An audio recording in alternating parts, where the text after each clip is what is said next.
dengan momen perayaan ulang tahun Bayangkara yang ke-74 ya, pada 1 Juli 2020.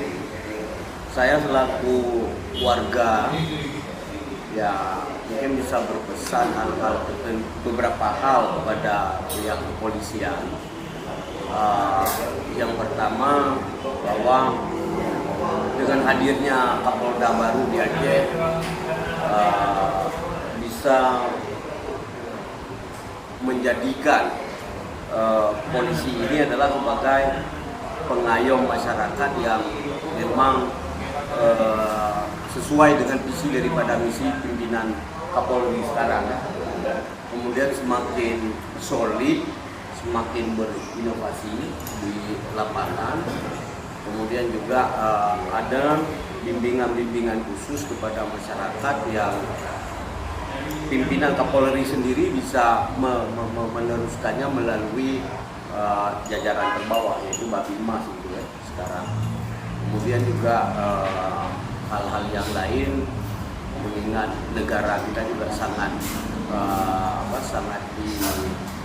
diintervensi oleh para agen-agen narkoba. Di narkoba juga harus menjadi salah satu upaya ataupun fokus daripada pihak kepolisian di dalam momen peringatan tahun Bayangkara yang ke-74 ini.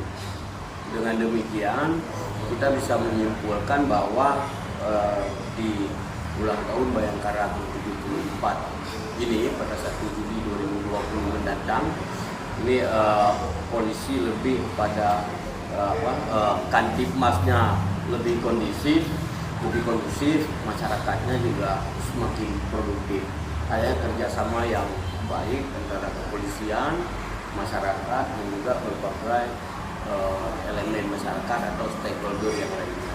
Saya pikir itu yang bisa saya sampaikan kepada pihak kepolisian yang akan merayakan ulang tahun Bayangkara ke-74 pada 1 Juli 2020 mendatang ini. Terima kasih.